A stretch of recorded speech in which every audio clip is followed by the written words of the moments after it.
It's all about you 10 simple life coaching principles. Trevor Hirsch. Legal disclaimer: this book is designed to provide information and motivation to our readers. It is sold with the understanding that the publisher is not engaged to render any type of psychological, legal, or any other kind of professional advice. The content of each article is the sole expression and opinion of its author, and not necessarily that of the publisher. No warranties or guarantees are expressed or implied by the publisher's choice to include any of the content in this volume. Neither the publisher nor the individual author shall be liable for any physical, psychological, emotional, financial, or commercial damages, including, but not limited to, special, incidental, consequential, or other damages. Our views and rights are the same.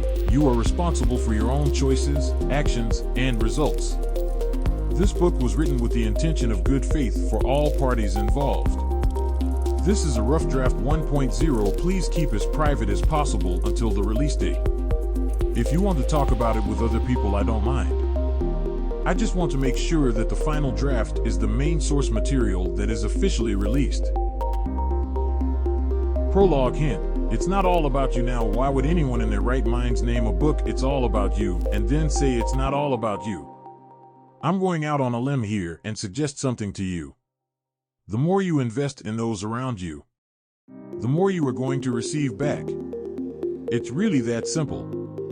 Now, you might be thinking to yourself, I can't invest in everyone, or what about those really difficult people in my life?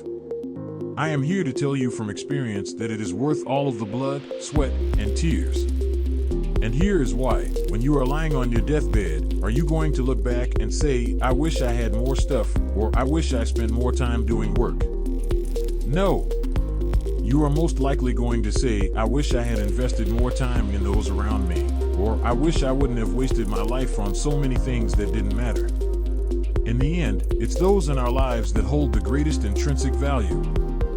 Your spouse, your mother and father, your brothers and sisters, your in-laws, your aunts and uncles, your cousins, your friends, your co-workers, your neighbors, your acquaintances, and yes, even those around you that are strangers.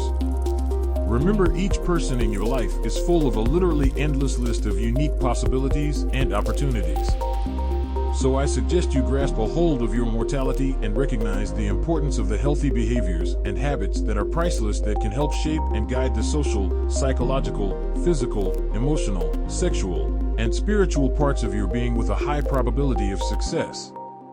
How to use this book: the 10 simple principles. It's all about you. This book is designed to help you with the peaks and valleys of your life and contains analogies for 10 simple principles that can help you take full advantage of your life and responsibilities. Each principle is explained as simply as possible using research, drawings, graphs, and text analogies. So sit back and enjoy. You are about to embark on one of the most important journeys of your life. Principle 1 equals you are uniquely designed, flaws and all. Establish your life's mission statement. Principle 2 equals you have a limitless ability to provide love to those around you daily. Principle 3 equals a column must have a strong foundation and must stand up straight to hold up anything above it. Principle 4 equals time is priceless. Ask yourself the following for anything you pursue using the following hierarchy. Principle 5 equals do the best you can do with what you have in the now. Principle 6 equals as a leader of anything. You are farming golden eggs every minute of every day. The golden eggs are perks. The golden geese are priceless and irreplaceable. Great leaders are humble. Principle 7 equals relationships are like gears. Look for and practice positive relational behaviors. Fully understand your relational hierarchy and love people. Principle 8 equals storing up treasure troves for life's difficult hardships, having an emergency fund, and knowing where to turn for advice. Principle 9 equals rediscovering and repairing yourself, bouncing back, and being motivated to get back up when you've been knocked down. Principle 10 equals remind yourself daily of what you are trying to accomplish with a dream board to help you get to your end game through understanding ultimate love and how your end game helps you and those around you long term. You are loved beyond measure. Ephesians 3 verse 19. Chapter 1 Principle 1. You the loved. I honestly believe that God made you and that you are a unique individual that is meant to be loved each and every day of your life. You are alive, breathing, and reading this book for a reason and a purpose. Great job. Now, I want you to imagine yourself in a room with one chair. You are sitting in the chair. There is nothing else in the room. Can you visualize it? Now, imagine you are outside of your body and that you are staring at yourself. Begin to circle your body. You are staring at a beautifully unique being. There has never been anyone just like you. Every attribute you have is entirely unique. I have one question. Did you immediately focus on your strengths or flaws? If you begin to look at your flaws first, this means you are most likely a self-critical person. But self-critic can be a good thing, so don't worry. Know what is real love, then know how to love others. Personal story of my history with love and self-worth. It's my goal to make this book as personal, real life, and relevant as possible for each individual reader. So at the beginning of each chapter, I'm going to share a brief personal story as it relates to the context of the chapter. The context for this chapter is learning how to understand yourself, your battles, and your purpose. I grew up in a very traditionally conservative Christian household. As far back as I can remember, I recall both of my parents always reinforcing how much God loves me. As humans, we learn how to love others by example. There's a psychological term for this phenomenon known as the Bobo doll effect. We subconsciously internalize and repeat the behaviors and ideologies of our caretakers and those closest to us. So from birth into my young adulthood, I carried the burden of the drastically different examples of love in my life. Because of the close relationship that I had with my parents up until their divorce during my junior high years, I learned to associate time spent together with what I knew to be love and how it positively influenced my definition of self-worth. Thus, the more people wanted to spend time with me, the more I felt love from them and the better I felt about myself. In addition to quality time with others, I remember hugs, back rubs, head touches, and kisses from those who I knew loved me in my life. I began to associate physical touch and being close physically with others as a primary source of feeling loved and again positively affecting my feeling of self-worth. Any person thinking critically and logically should be able to admit that we have good and bad experiences.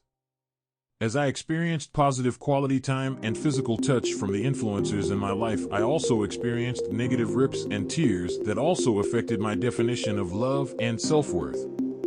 I witnessed the brokenness of each of my parents individually and the brokenness of their relationship together, as most people often do. I witnessed broken friendships both in my personal life and in my business life. I witnessed broken trust and devastating blows to my ability to have quality time and give physical touch that filled my love tanks and positively affected my personal definition of self-worth. I became extremely self-conscious and hated my flaws and mistakes. I became angry and confused and developed a general distrust and who cares mentality that further affected my ability to get the crucial love and positive feeling of self-worth that I craved. As I grew older, I analyzed all of this through the good and the bad, and the conclusion I was met with was the fact that I needed to know who, what, why, where, and how I was and really own a solid definition of myself that was created through that experience. Furthermore, I knew that I had experienced both good and bad. And beyond that fact, I knew I had done both good and bad. So I then knew that any method I used to define myself needed to be rooted deeply in truth and nothing else. Good versus evil strategy. One strategy one would like to teach you is the good versus evil strategy. This strategy takes advantage of your analytical intuition through weighing whether or not something is good or bad for you. For example, if you were the self-critical person, would this be a character trait that is good or bad? Let's first look at the facts. What did your inner dialogue tell you? Were you optimistic about your flaws? And would your self-critic promote healthy change? If your inner dialogue examined your flaws, but was also encouraging the beauty, this is healthy behavior. Similarly, if you were optimistic about your flaws and it encouraged the pursuit of healthy change, these are all good things. On the other hand, if your self-talk involved you telling yourself that your flaws are ugly or that you should pursue unhealthy changes, then these are obviously bad things to pursue or think. Good versus evil strategy, a critical thinking strategy that helps you to determine whether or not a behavior is good or bad for you. Your life mission statement. This next strategy is one of the most important exercises I have decided to take in my life, and that is to create a life mission statement. This statement is very similar to what businesses do. For example, Nike Incorporated's mission statement is to bring inspiration and innovation to every athlete in the world. Similarly, Apple's mission statement is bringing the best user experience to its customers through its innovative hardware, software, and services. Mission statements help you to narrow your focus. According to Inc., mission statements are critically important because they drive alignment toward the vision of what you want to get done. The best mission statements are both inspirational and to the point. Having a life mission statement will help you to remember what you stand for as a unique individual. I will provide my life mission statement as another example: quality, consistency, and persistency with love and utmost sincerity. First, I chose quality because my favorite fast food chain always aims to provide quality in the food they serve. To this day, I have not once been disappointed with the food I have received from them. Second, I chose consistency because it stands for authenticity. If something is consistent, it usually stands on a solid foundation. Third, I chose persistency because if I continue to persist, I will eventually hit that goal every single time.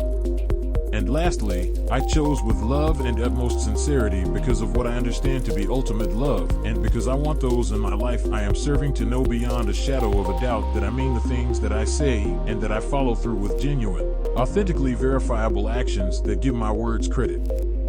Now, since you understand the importance of a life mission statement, I encourage you to take a moment and begin to think about what yours would be. Yours should be uniquely made for you.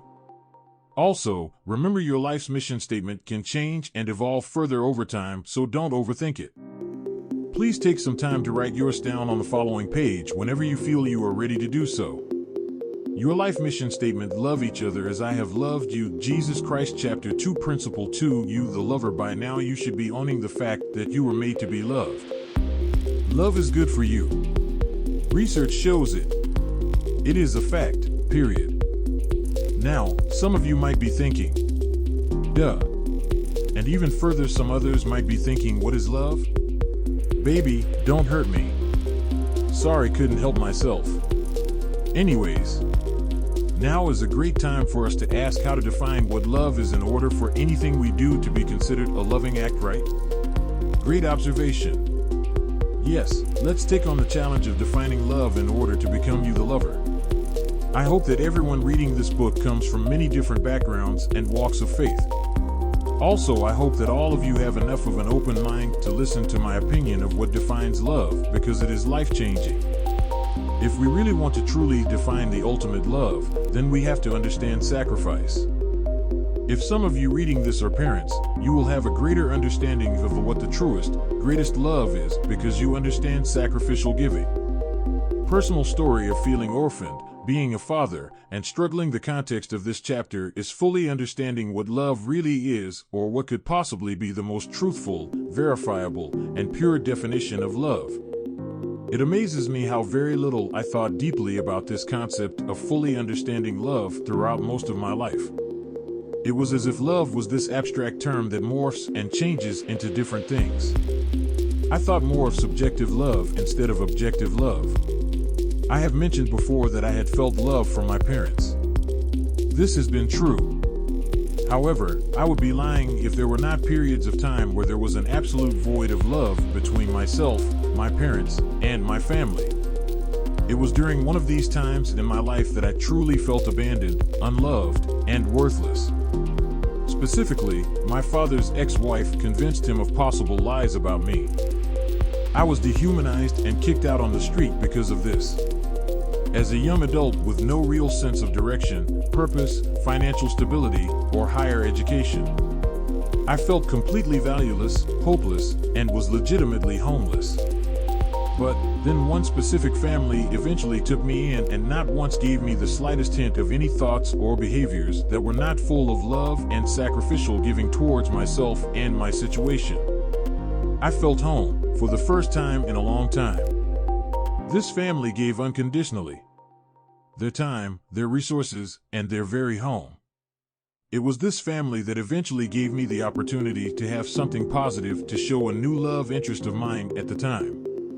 A love interest that turned into a marriage. But, unfortunately, anything positive about my marriage was completely obliterated when I discovered within the first 3 to 6 months of my marriage that my wife had fallen in love with another man through her work. I then learned that she had been unfaithful to me multiple times. I have never felt such an abundance of negative emotions in my life. My world was completely destroyed. I immediately attempted to do everything I could to keep the marriage from falling apart. Then, in the midst of this chaotic inconsistency of love, our child was born. As our child grew, I hoped that it would reunite my ex-wife and myself and that we both would be able to start out fresh and new as if nothing had ever happened. Unfortunately, my ex-wife continued to show me time and time again that not only was she not truly in love with me, but she had absolutely no consistent belief that I would ever be the man she always wanted. Even though we went to countless therapy sessions, read tons of books, etc., the deeper issues continued to wreak havoc on the foundation of our marriage. We both had no consistently unchanging, strong foundation of ultimate love beneath us, and our marriage continued to suffer. But it was during these times that I truly learned what sacrificial giving was about through everything that encompassed our child and the care that they needed daily. For the entire length of time that our child has been alive. Not once have I never not wanted, in the depths of my soul, to provide this child with everything that I possibly could. I wanted this child to grow up strong and healthy. I wanted this child to never doubt that they were loved. I wanted this child to always have a loving family environment that remained together and constant throughout their life. I wanted this child to always know that they could ask me any question and that I would always listen and answer to the best of my abilities. I wanted this child to be educated. I wanted this child to have many friends and strong social networks. I wanted this child to be as healthy as they possibly could. These desires and more caused me to push myself harder and further than I had pushed myself before. My desire to provide everything for this child caused me to sacrificially give all of my mental resources and the majority of my time to attempt to repair myself, my ex-wife, our family, our extended family, our friends, and ultimately the world in which our child would live. However, I was still very much a broken man and had begun to develop severe forms of mental illness. Underneath the shell of what I may have seemed to be to others at the time was a severely depressed, anxious, worried, fatigued, self-medicating, inconsistent, abused, dehumanized, and untrusting man with a love tank running mostly on empty. And if things weren't bad enough, I fell further into sexual addiction and aimless pursuits to numb the pain. But, outside of all of these internal struggles, I still continued to get back up time and time again to exhaust myself in taking care of our child with the hope that things would eventually get better over time. This all occurred during the beginning of my bachelor program at UCSD. I was working at the time and eventually quit my job to focus more on my marriage relationship, my education, and the soon arrival of our child. I sought out help from many different individuals during these times because I knew I was running on empty constantly. I struggled in my bachelor's program, I struggled at home, I struggled with family relationships, I struggled with friend relationships, and I struggled with work and finances. I moved back in with my mother immediately after my degree program was finished in an attempt to have a temporary place to live until my ex-wife and I could get established in our careers and move out on our own. Unfortunately, the problems within my own family and the problems between my ex-wife and I continued to exist. Things got so bad that we eventually were forced to temporarily move in with my newly divorced father, where the same problems continued to exist and even got worse. During all of this, I also struggled with work. I found a great opportunity to work with a company called Edwards Life Sciences, where I began to experience terrible headaches leading to my resignation. After I began to feel better again, I started working at an IT company as an analyst, where I was quickly laid off because the business was failing. I then found an amazing opportunity to work for a startup in the tech pharmaceutical industry, working for a company called Prescribed Wellness as a support analyst. It was during this time in my life that I was beginning to feel like I had finally been able to dig myself out of the hole I had been forcefully buried in when I discovered that my ex-wife had been unfaithful to me at the very beginning of our marriage. I was no longer struggling in my sexual addiction. I was no longer self-medicating. Life was good. Then I died. Because of all the built-up guilt, shame, abuse, emotions, physical problems, and relational hardships I had never fully resolved. After a specifically difficult day at work, I was pulled into my manager's office. Even though I had been working my $% off, not only at home, but also at work. My manager sat there and told me that I was underperforming and that if things didn't improve, I would be let go. It is my honest belief that the entirety of everything negative in my life hit me with full force while I sat in my car at the end of that day and cried. I was so broken physically, psychologically, and emotionally that my heart literally stopped beating. Now, you are probably wondering, okay, nice backstory. But what does this have to do with sacrificial giving and defining love? Well, I'm glad you asked.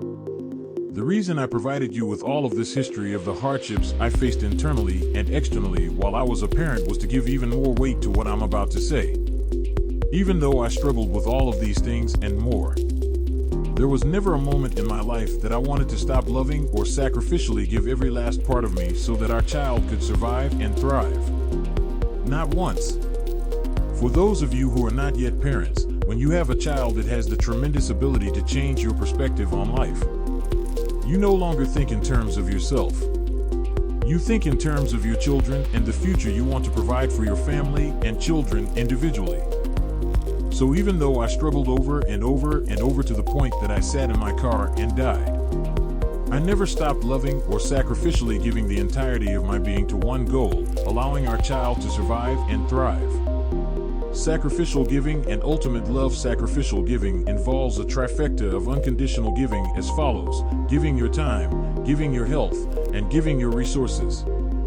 Sacrificial giving: unconditionally giving your time, health, and resources for another. You should now understand what sacrificial giving is and that its definition is important because it is a part of how we shall define ultimate love. Partially, ultimate love is a love that leaves you breathless and in wonder. Historically, the Greeks defined this type of love as agape love. Essentially, agape love is the highest form of love that a human can provide. Now, with an open mind, let us consider Jesus Christ, who claimed to be God. According to the historical biblical texts, Christ was perfect, or Proverbs 22 verse 10.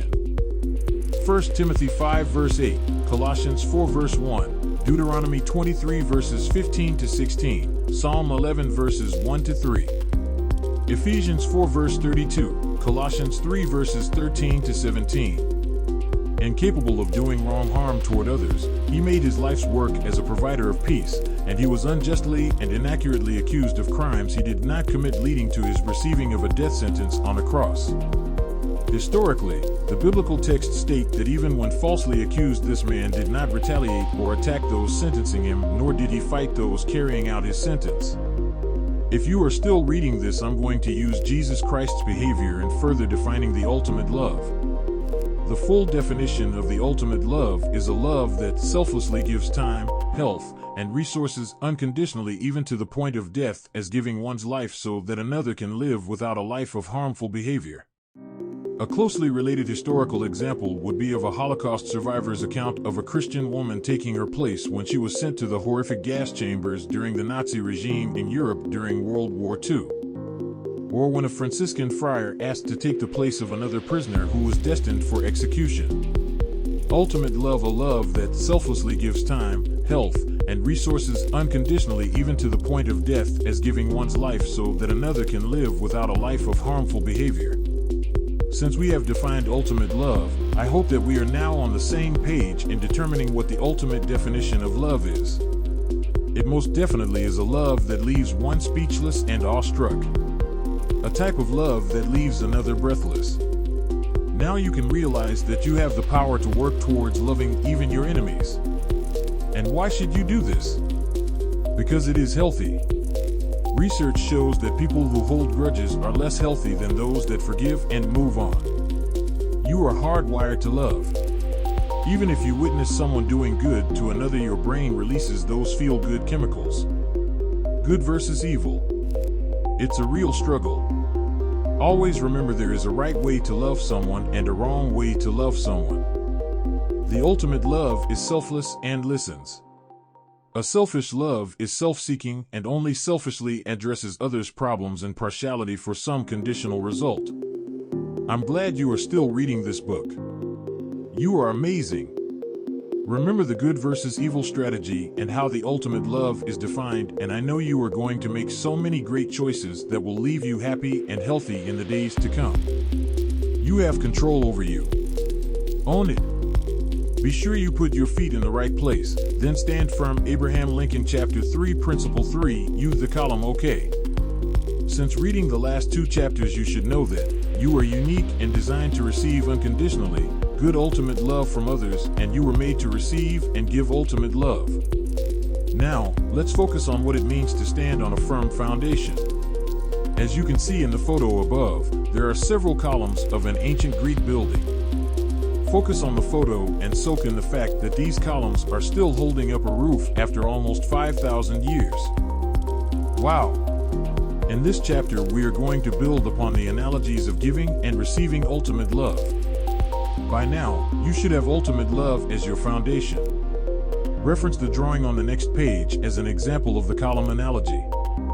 As a person, you want to be like one of these columns, standing firm upon an unshakable foundation and refusing to slack or lean upon other columns for support.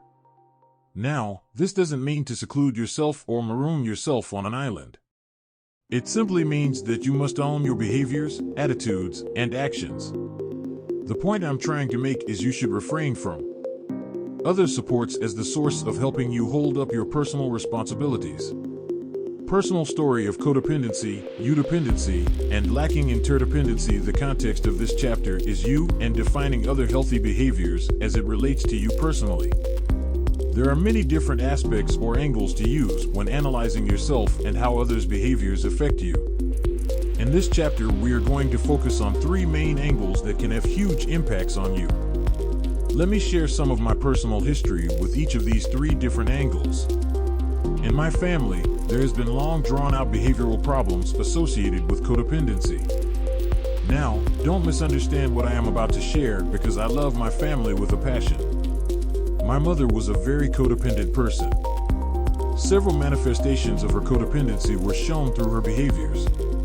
While I was a child, my mother struggled with extreme agoraphobia to the point that my father had to accompany her whenever she left the house.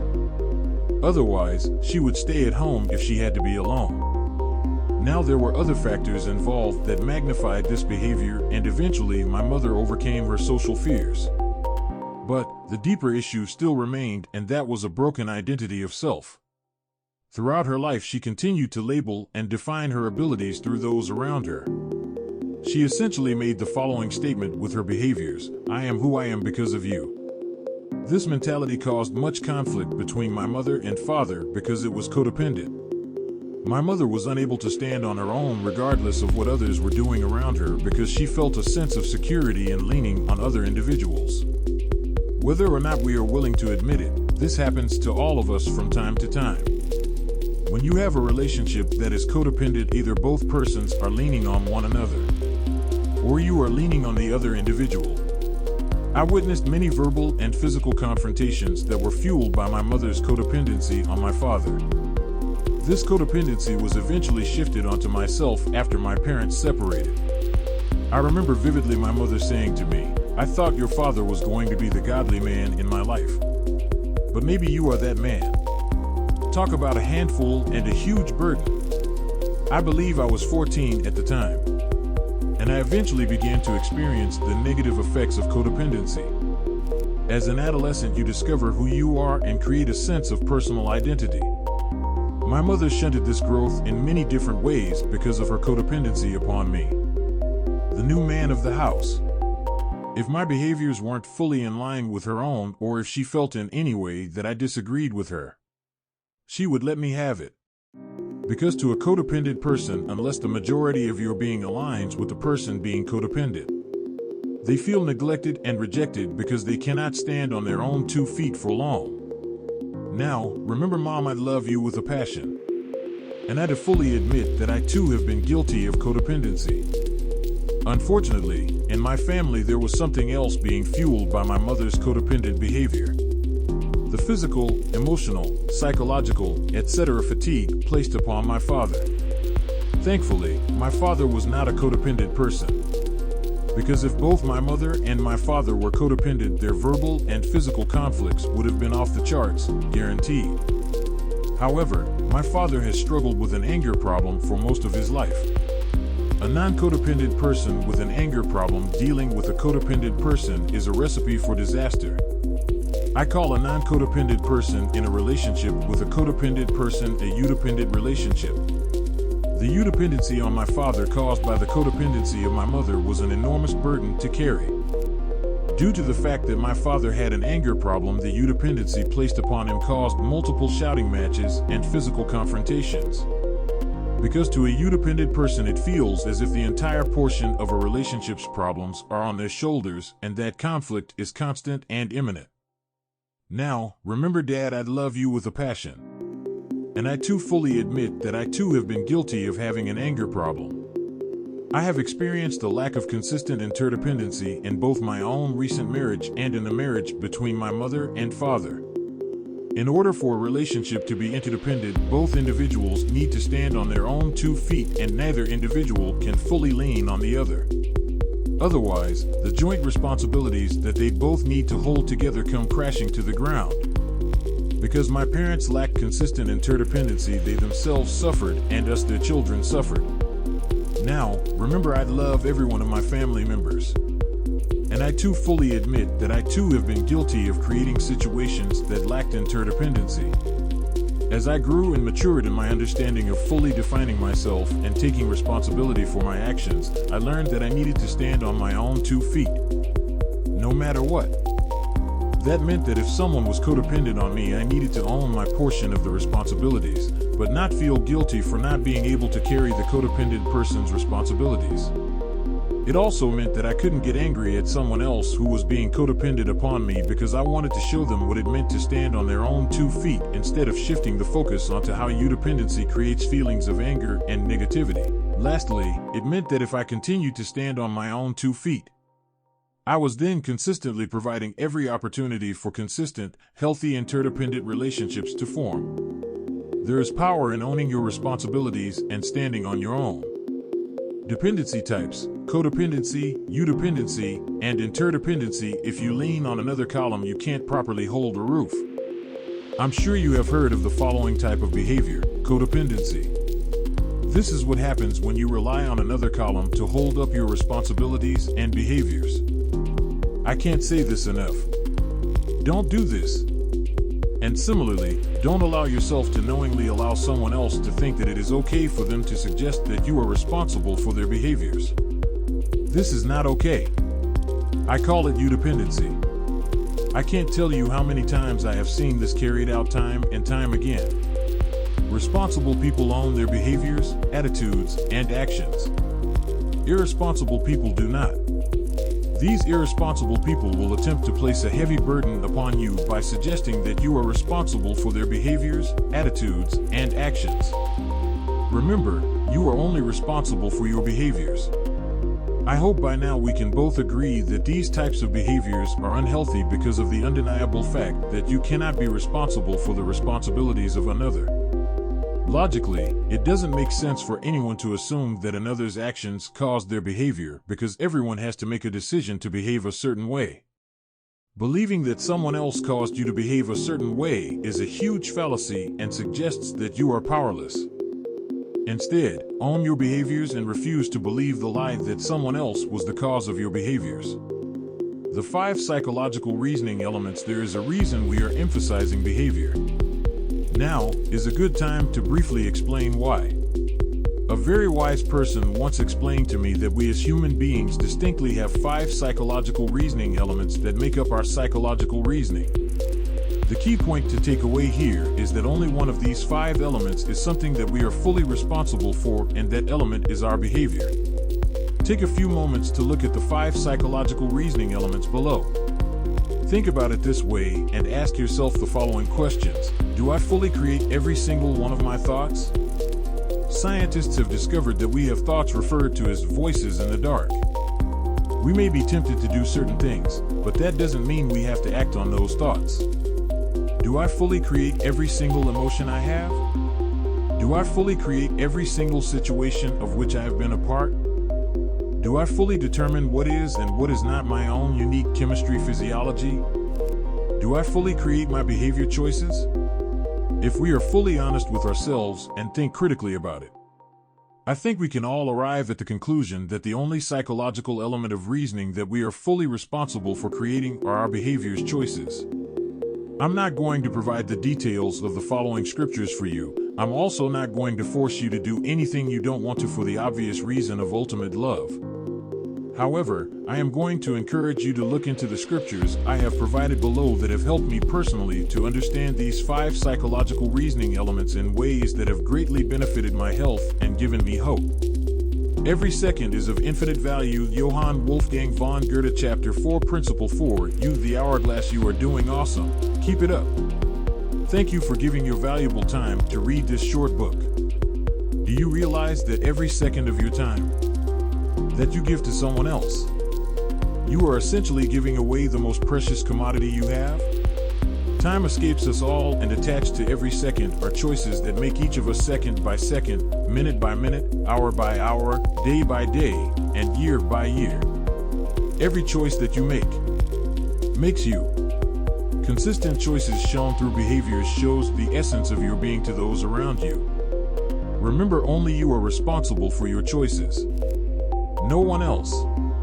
And your choices have infinite value that can either build yourself up or tear each of you down. So how do you fully take advantage of every second that you have? You have to remember and be aware of the things that hold the most value in your life. Personal story of my historic relational hierarchy and distractions. The context of this chapter is prioritizing your relationships and allowing for more opportunities for relationships to grow. As a child, you subconsciously prioritize your relationship with your parents because you rely on them completely. Without my parents, I would not survive. As I grew older, I saw how different families and persons had different prioritization of their relationships. 2 negative examples I witnessed were my father consistently prioritizing work and fostering friendships, and my mother consistently prioritizing relationships with extended family and close friends. 2 positive examples I witnessed were the consistent closeness of my friend's family and the consistent closeness of my pastor's family.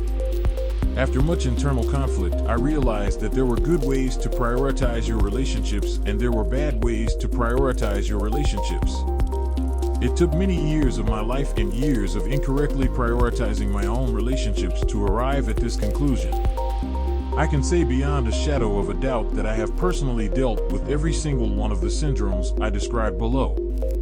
The most relevant of these syndromes I believe that is happening today is the present dimension escape syndrome, or instant gratification dopamine addiction syndrome.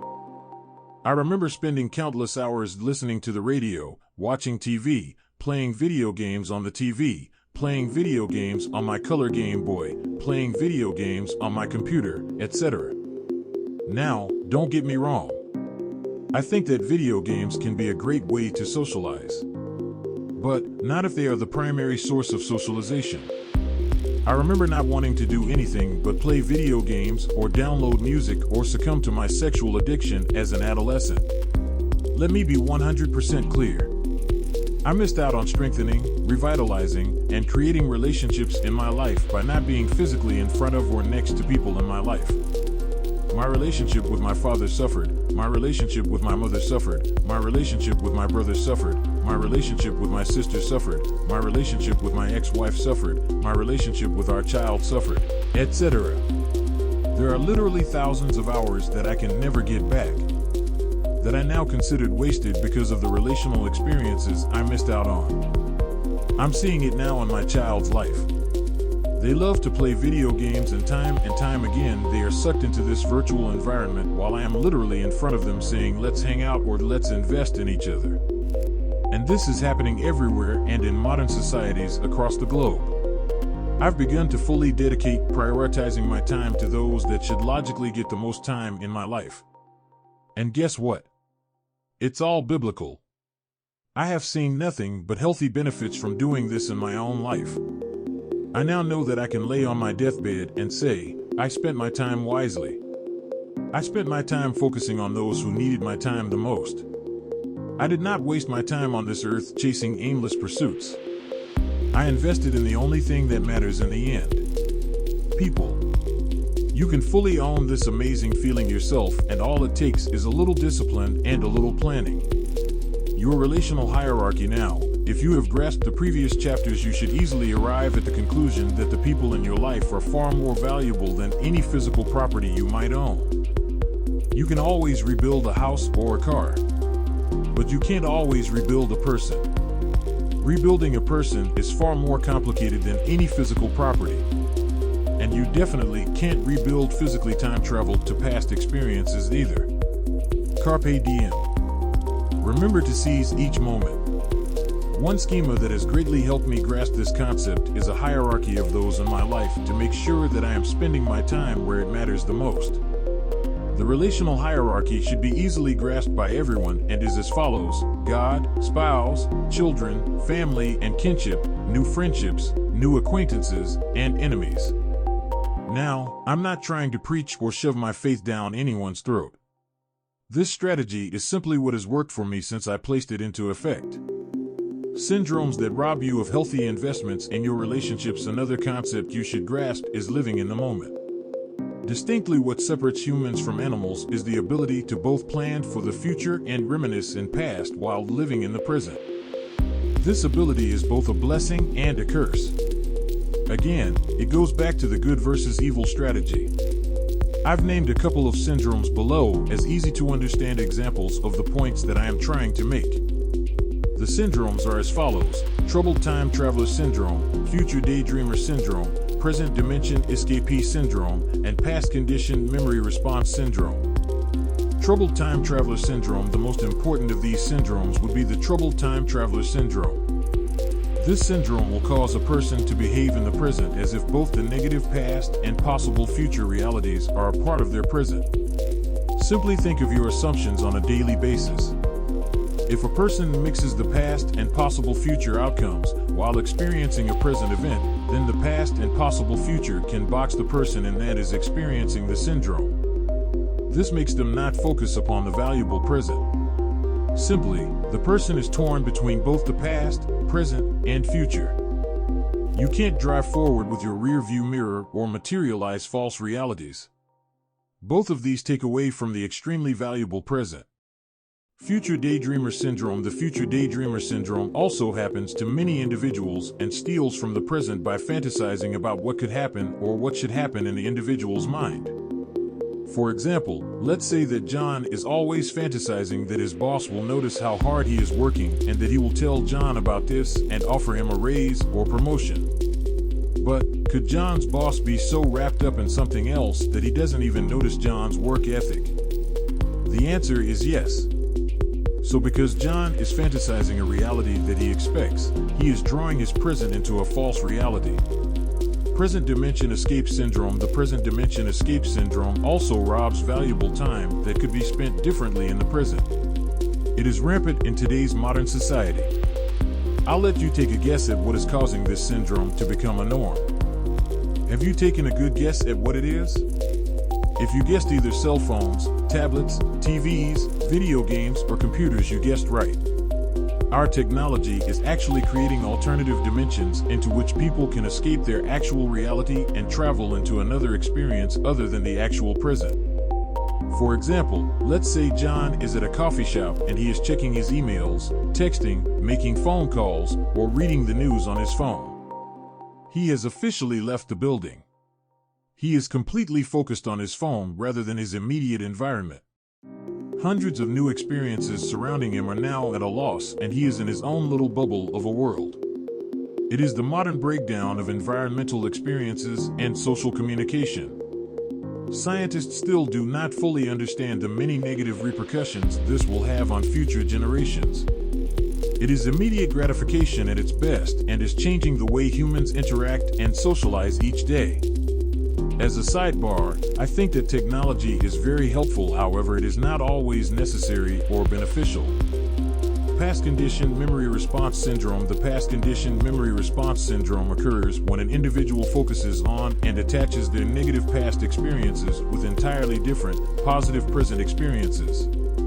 I think you will agree this would damage any positive present experience if it actually occurred.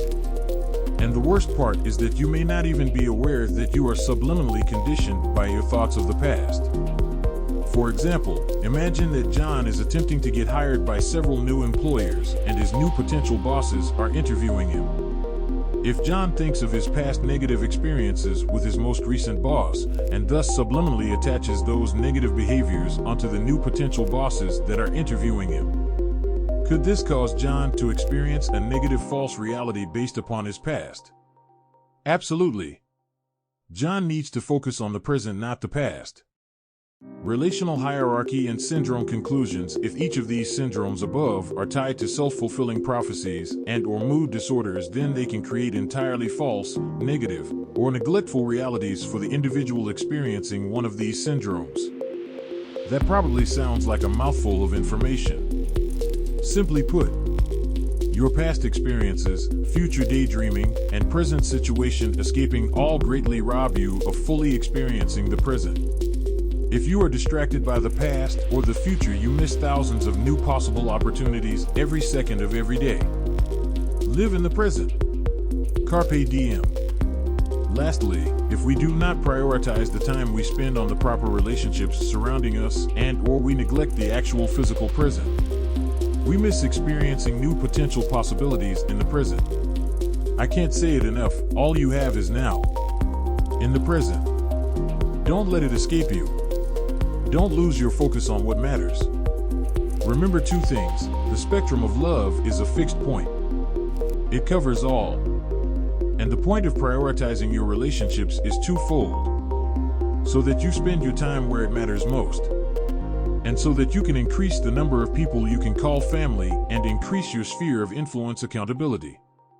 Additional principle: practical scheduling and rest. Make sure you are not overscheduling yourself. Do the best you can to give yourself short-term and long-term goal end dates weekly, monthly, and yearly. When daily scheduling tasks, give yourself a little space between meetings or events. This way you can prepare yourself for your next task. Research has shown that on Fridays, employees are usually tired and less productive. Make sure you get your rest so that you can have the energy to carry out your goals. Sleep between 6 to 8 hours in order to receive the valuable sleep that your body needs daily. Additional principle: remember. Have a centered mind, fine-tune and laser focus your physical actions and your train of thought on exactly where you are at all times to get to where you want to be. It's an all-you-have-is-no mentality and can help keep you from unnecessarily, unhealthily wasting precious time reminiscing, wishing you were in the future, or cause you to daydream. All of these things take away from the now moments that would otherwise pass you by. Another simple phrase to remember is, know where you've been, where you are, and where you are going. If you immediately know where you are going, then you are more likely to make those decisions and reach those goals. For example, if you want to work out more, then just behave that way and your goals will get met and they will become norms and behavior for you.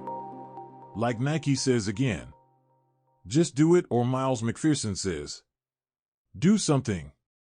And let them have dominion. Genesis 1 verse 26. Chapter 5 Principle 5 You the Creator. By now you should know and understand principles 1 through 4, that you are loved, what love means and how to love, that you are a column analogy, and that your time is incredibly valuable, so focus on the present and what you are doing in the now. Principle 5 reminds you to focus on doing the best you can do with what you got and controlling your now environment with future goals. Personal story of struggling to create. The context of this chapter is learning to understand how you create and what to create. Even as children, we are creating.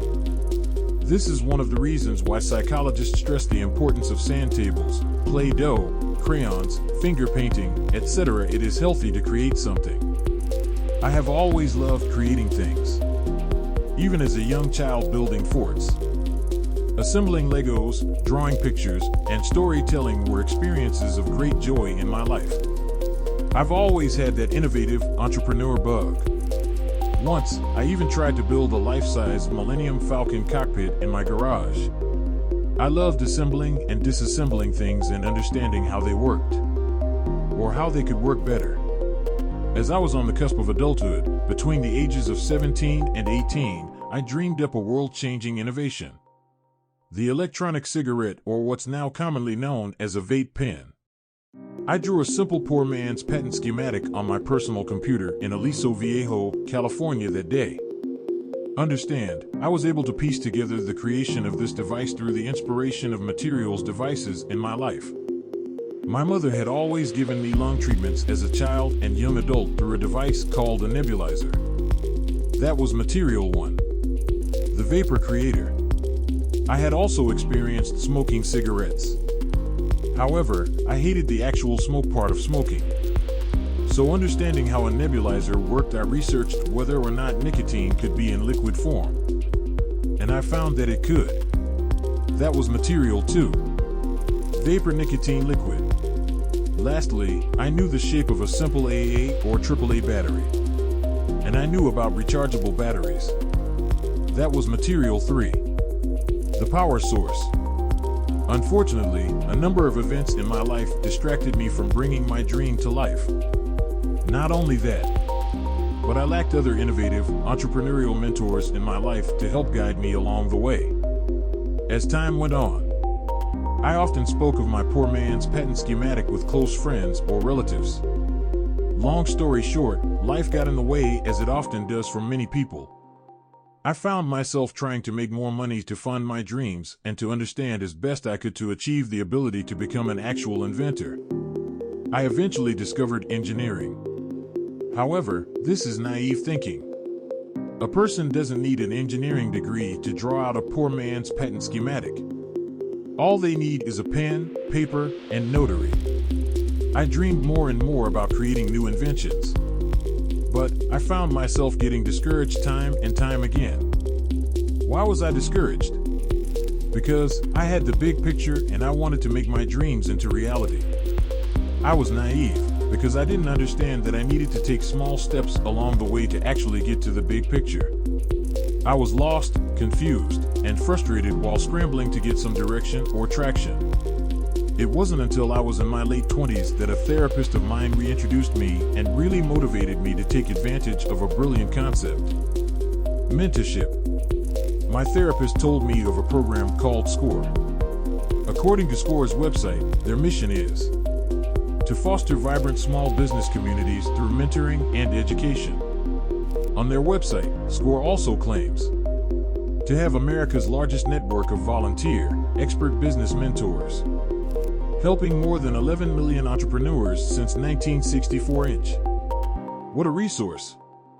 I was a little hesitant at first, but I took advantage of this program and met with a mentor in the fashion industry to help me understand how to design an innovative shoe concept I had developed while away on my honeymoon. They gave me plenty of wise, experienced advice and encouraged me to find any material I could work with, such as clay. I ended up taking their advice and began sculpting the clay, bringing the abstract into the concrete.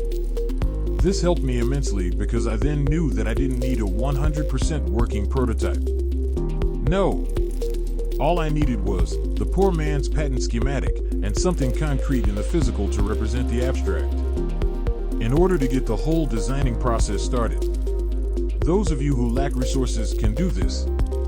An innovation is more than a finalized prototype. It is the entirety of your abstract inspirations, intentions, thoughts, and the reasoning behind what you are attempting to provide concretely in the physical. Lastly, there were many factors keeping me from obtaining my dreams. But the most common factor keeping most new innovative entrepreneurs from achieving their goals is a lack of time and money. I struggled to understand how I could find the time and money I would desperately need in order to begin the process of creating my dreams.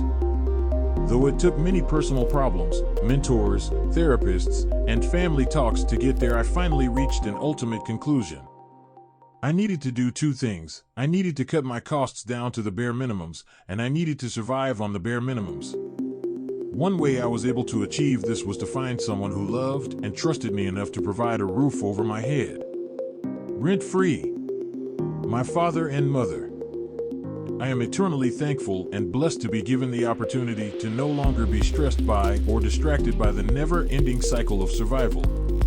No longer, 5 to 6 days a week, did I have to get up, get dressed, spend 5 to 8 hours at work, come home with little energy, and give what little time and effort I could towards my dreams. I was freed from all of that.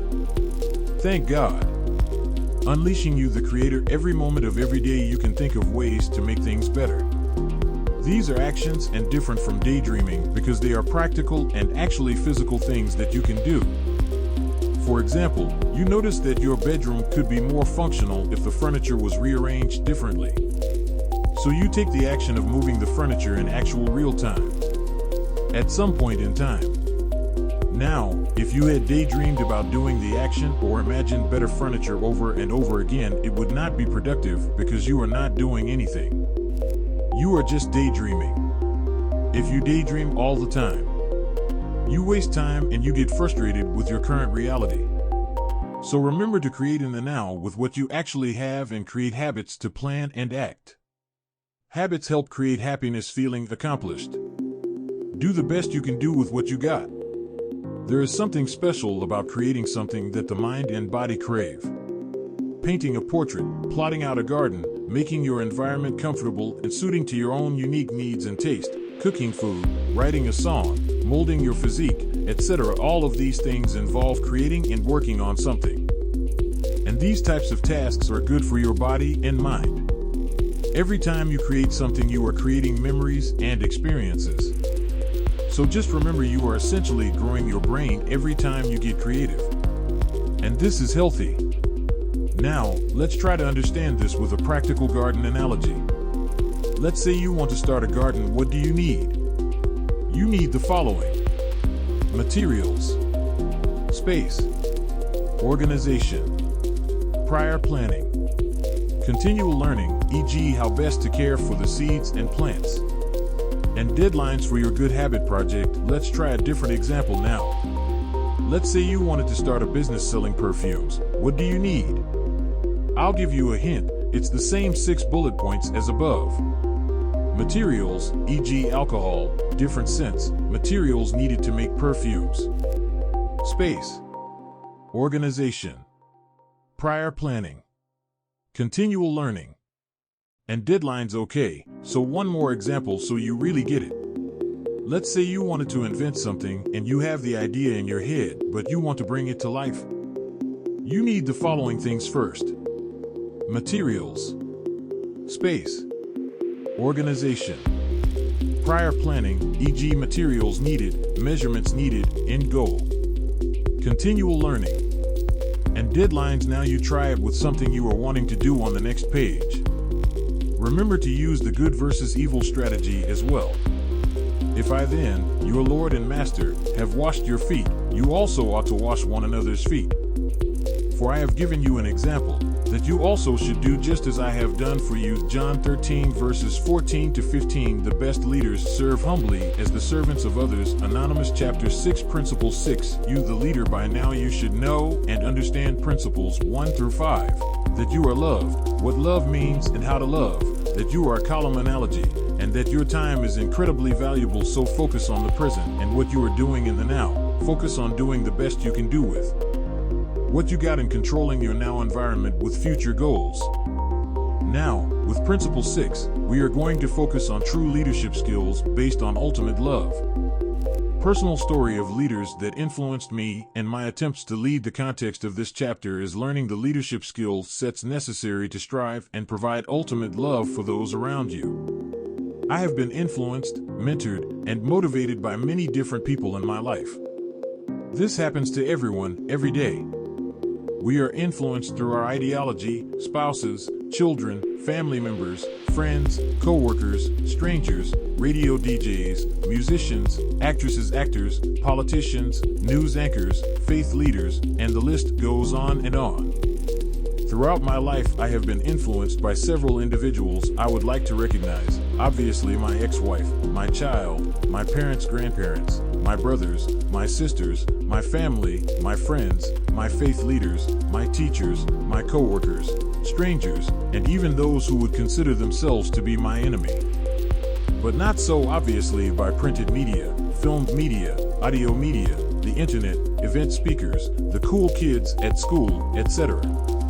Both my brother and one of my best friends have hugely impacted my life in terms of entrepreneurship and innovation. They allowed me to bounce ideas off of them and were available almost 24/7, 365. One thing these two individuals taught me was to never give up and never stop learning. I am only mentioning them because of lack of time. Trust me, there are many other people on this list that I know personally. And of the not so obvious, Stephen R. Covey inspired me to begin writing this book. Chuck Smith inspired to seek wisdom. Rick Warren, author of The Purpose-Driven Life, inspired me to want to speak and motivate the good in other people. My therapists inspired me to better myself and improve the meaningful connections in my life. My SCORE mentors inspired me to take a leap of faith and put everything I had on the line in order to make an attempt to achieve my dreams, etc. Influencers are everywhere. I used to think that leaders were automatically respected and that once you became a leader, all of the negative aspects of life would simply melt away. I've never been more wrong. There's two quotes that have inspired me in terms of leadership. First, Christ said, "Whoever wants to be a leader among you must be your servant." And second, Winston Churchill said, "You have enemies? Good.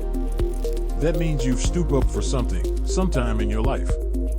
These two quotes have inspired me because I understand that a great leader leads with humility, and not everyone is going to agree with you or even want to be on good terms with you when you lead, even if your intentions are always for the good of others.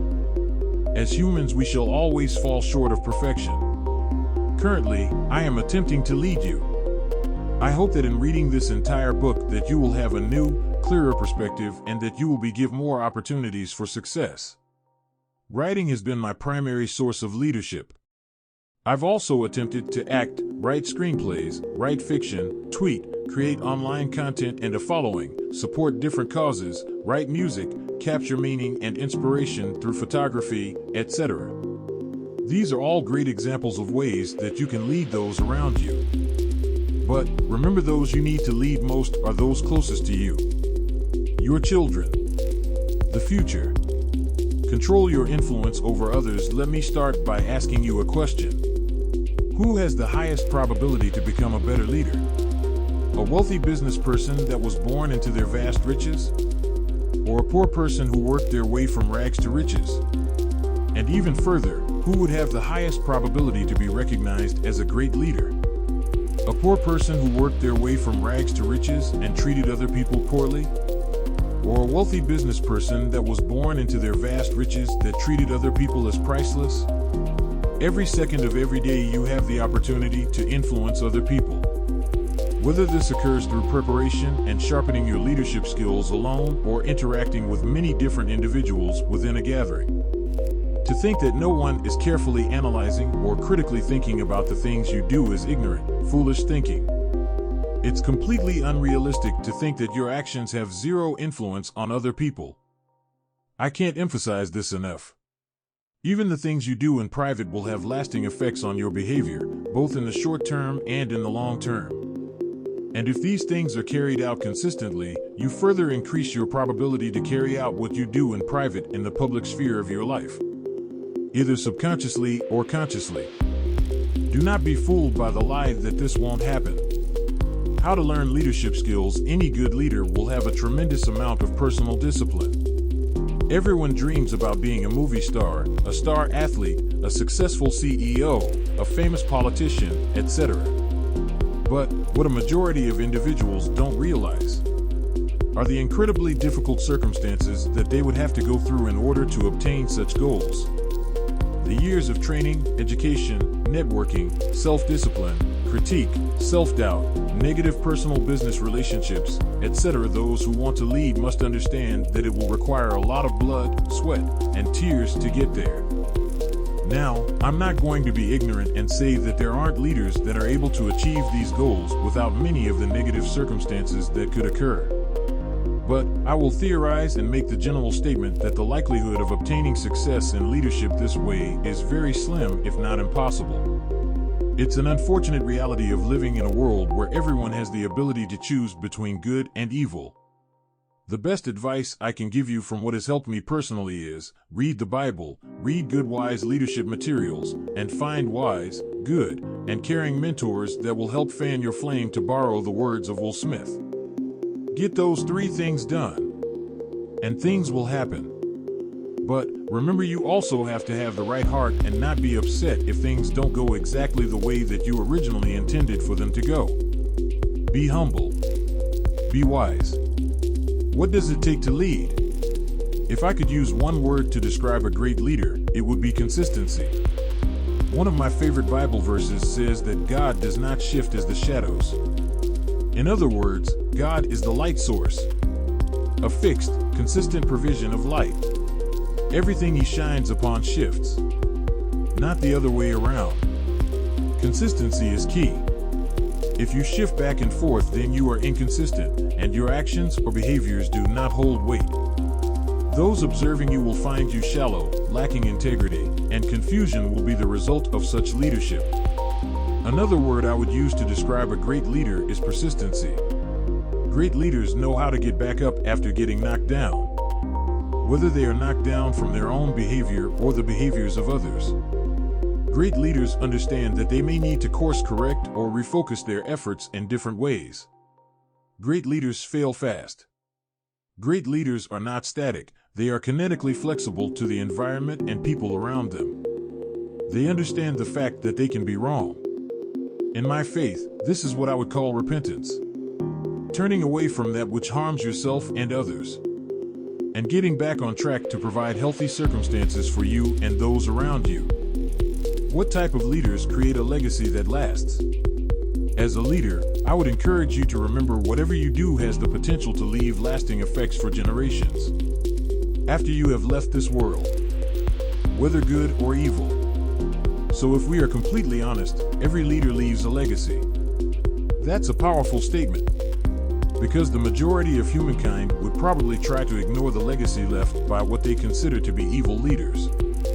In other words, we as humans want to forget the evils of the past. This is extremely unwise for the following reasons. We lose the context, we lose the definitions, we have the potential to shift the baseline of what is considered evil, and we lose the ability to teach younger generations the lasting effects and/or harms of such behaviors. Now, take notice that the evil leader is remembered less than the harmful effects of their behaviors. A leader that creates a legacy that lasts thinks beyond themselves. They act selflessly, not selfishly. One person that comes to mind is Mother Teresa. Even though she has passed from this life into the next, simply the mentioning of her name to other people creates feelings of love, generosity, and care. You don't need to re-explain what Mother Teresa stood for, or what her name stands for, because people already know. It's almost subliminal or nonverbal. She created a legacy that will last well beyond her death. Generations from now, the children's children that benefited from her actions will know her name. Live for others, live as a servant, live and lead with humility. Be the leader that serves others. One thing that motivates me in leading others is the ability to serve the least of these. I do this for 2 main reasons. First, I understand the fact that if any community is to improve, the measure of such improvement should be placed upon the least within our communities. Second, I understand that if I want to personally improve and stay humble, I need to make sure my focus is not on improving myself, but that my focus is on improving those around me. As a leader, your time has an extreme probability of being surrounded by persons of influence and wealth. It will become increasingly difficult to remember the least of these if this occurs without planning. So make sure to plan. A good leader will stay focused on the tasks at hand. If you plan ahead and remain focused, you have no idea how many golden geese you will help to produce not only golden eggs for you, but also for themselves and those around the both of you. This should encourage you greatly in understanding the importance of serving others and the many health benefits that follow when such behaviors are carried out consistently. Research, theoretically, should show that you, your home, your family, your friends, and even your enemies will benefit. Take a few moments to write down some problems you can help solve within your home and community while remembering the least of these below. Don't let me leave them hungry for love. Sanctus Real Chapter 7 Principle 7 You the Relationship Master Warning. Prepare yourself because this is going to be the longest chapter of this book. By now you should know and understand principles 1 through 6, that you are loved, what love means and how to love, that you are a column analogy, that your time is incredibly valuable, so focus on the present and what you are doing in the now. Focus on doing the best you can do with what you got and controlling your now environment with future goals. Focus on true leadership skills based on ultimate love. And now with Principle 7 you are going to learn how to master your relationships wisely by creating long-lasting relationships, overcoming social barriers, and getting past those times you feel completely alone. Remember, the more technology invades our privacy, the more we crave the human touch. So relationships are huge. Value them greatly. Personal story of my relational history and my positives, negatives, and connecting the context of this chapter is creating strong, long-lasting, and meaningful relationships. I'm a strong believer that we were not made or meant to live alone. We were made to have an abundance of relationships that not only improve our own lives, but those around us as well. I think we can all agree that we need important, prioritized, and meaningful relationships in our lives. I briefly described some of my most important and influential relationships in the last chapter. I'll now give more information as it relates to my relational hierarchy. God is the most important being in my life because he teaches me how to love myself and how to love others. My wife is the second most important person in my life because she shares everything with me since the two of us are essentially one person. My children are the third most important people in my life because they need me and they are my legacy for generations to come. My family kinship are the fourth most important people in my life because we form a tightly woven relational cord and support one another. My new friends, new acquaintances, co-workers are the fifth most important people in my life because we literally work together, have invested time into each other. And I want them to have an opportunity to become family. And lastly, my enemies are the sixth most important people in my life because I always want to extend an opportunity for a resolution, for us to become friends, and for them to eventually have the opportunity to become family. We all live on this rock together, might as well be on good terms. I, much like yourself, have had many negative experiences in my attempts to strengthen or form new relationships with other people in my life. One of the biggest obstacles I've had to overcome is mistrust. If someone doesn't trust you, they are not going to form a meaningful bond with you. Both of my parents had huge trust issues with me for some reason. For years, they believed I was this rebel child that was out to do no good. One reason could be that a psychologist labeled me as a difficult child when they diagnosed me with oppositional defiance disorder. This manifested in negative behaviors and interactions between myself and my parents, while creating an environment of lingering, mutual mistrust towards one another. Another obstacle that I was never able to fully overcome was persistently inconsistent loyalty and a lack of radical honesty during my marriage with my ex-wife. I witnessed countless red flags and indicators of unfaithfulness during our courtship and our marriage. While we were dating, my ex-wife would constantly talk with her ex-boyfriends. This behavior continued into our marriage when I discovered her communicating with ex-boyfriends, potential love interests, and eventually the emotional, psychological, and physical act of unfaithfulness with her coworker. Because of the lack of radical honesty and lack of faithfulness in the most important physical relationship I had, the relationship suffered and my ex-wife and myself were unable to fully connect and bond with one another. In addition, I have had many positive experiences in my attempts to strengthen or form new relationships with other people in my life. Much like yourself, One of the most positive bonding characteristics I have witnessed has been unconditional love. Unconditional love creates an unbreakable bond when both parties behave unconditionally towards one another. One example that comes to mind involved my child and our child's cousin. While playing, my child accidentally knocked their cousin down after hitting their head, which immediately led to tears and a large bump on their head. Instead of my sibling immediately lashing out in complete anger and frustration, they chose to show compassion and forgiveness due to the unconditional love that was shared between themselves and my child. My child already felt terrible, so any harsh correction could have been a very traumatic experience for them. I am so thankful for the fact that the relationship my sibling and my child has is this way. It brings joy to my heart. Another positive bonding characteristic I have witnessed is communicating radical honesty and love. In my search for wisdom throughout the years, I have always valued what I now know to be radical honesty. For example, my friend has never told me something just to make me feel better or pull incorrect information out of their $% just to make themselves look good. Everyone needs at least one person like this in their lives. I've been able to correct my work for the better because of this person's radical honesty.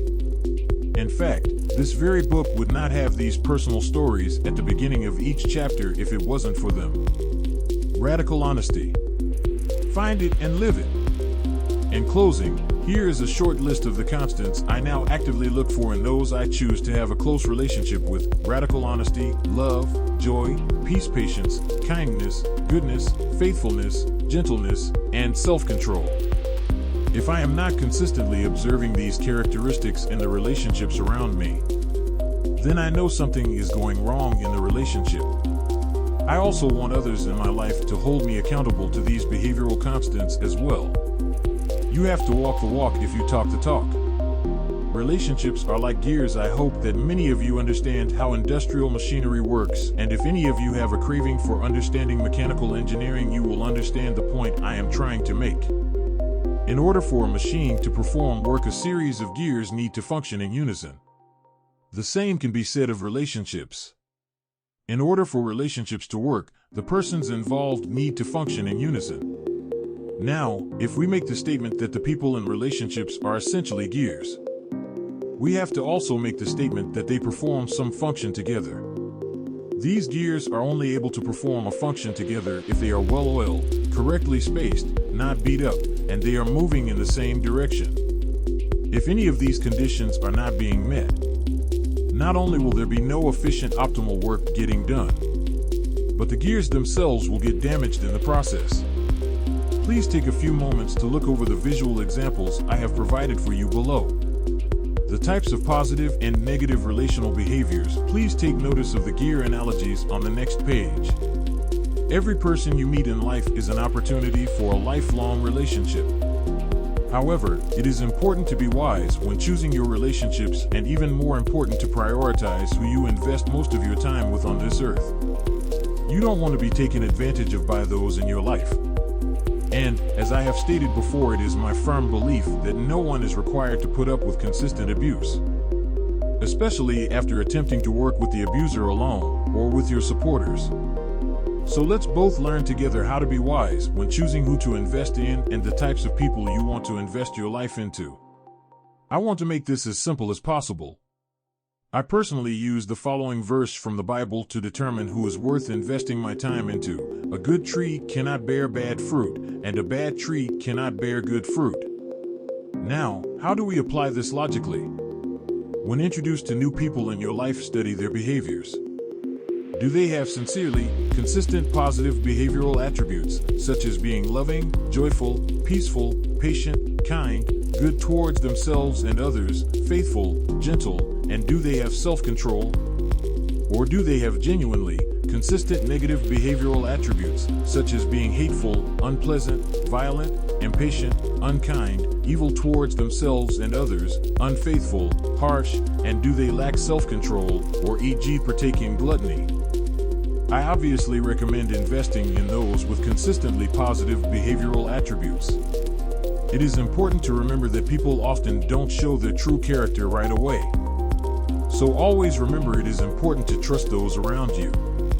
but make for every opportunity to verify that they mean what they say do through their consistent behaviors. Understanding the most important relationships in your life next, I'd like to take some time to explain more on the individual relationship types within the relational hierarchy concept we talked about in Principle 4. God, I personally put God first. It's your life. You do what you want. I can only tell you what has worked for me personally. However, I would highly recommend that you do so as well.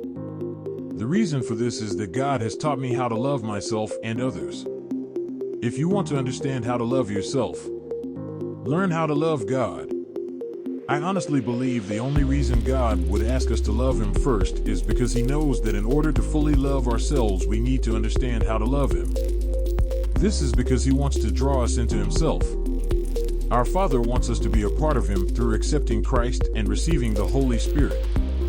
Christ said, "Love the Lord your God with all your heart and with all your soul and with all your strength and with all your mind, and love your neighbor as yourself." We can't love God if we don't love ourselves. And we can't love our neighbors if we don't love God and ourselves. Because He teaches us how to love ourselves.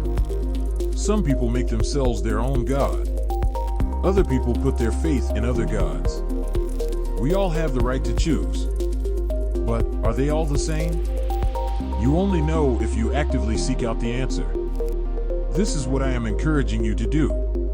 Wives and husbands, the second most important relationship you are going to have the possibility of in terms of intimacy and closeness is the relationship with your wife or husband. Husbands are called to lovingly lay down their lives for their wives, and in return for that responsibility, wives are called to honor, respect their husbands for actively accepting that responsibility. I highly recommend everyone who is reading this book who is either in a marriage relationship or intends to be in the future to read Gary Chapman's book entitled The 5 Love Languages. Below are some concepts from this book. Acts of service, doing things you know your spouse would like you to do. All of these things require thought, planning, time, effort, and energy. Physical touch, a powerful vehicle for communicating marital love. I would encourage both wives and husbands to create their own unique ways to express their 5 love languages. For example, I have attempted to express words of affirmation through a project I call the I Wonder If She Knows project. According to the 5 love languages, here are some things to remember. Do not treat your wife or husband like a doormat. Do not manipulate with guilt. Do not coerce with fear.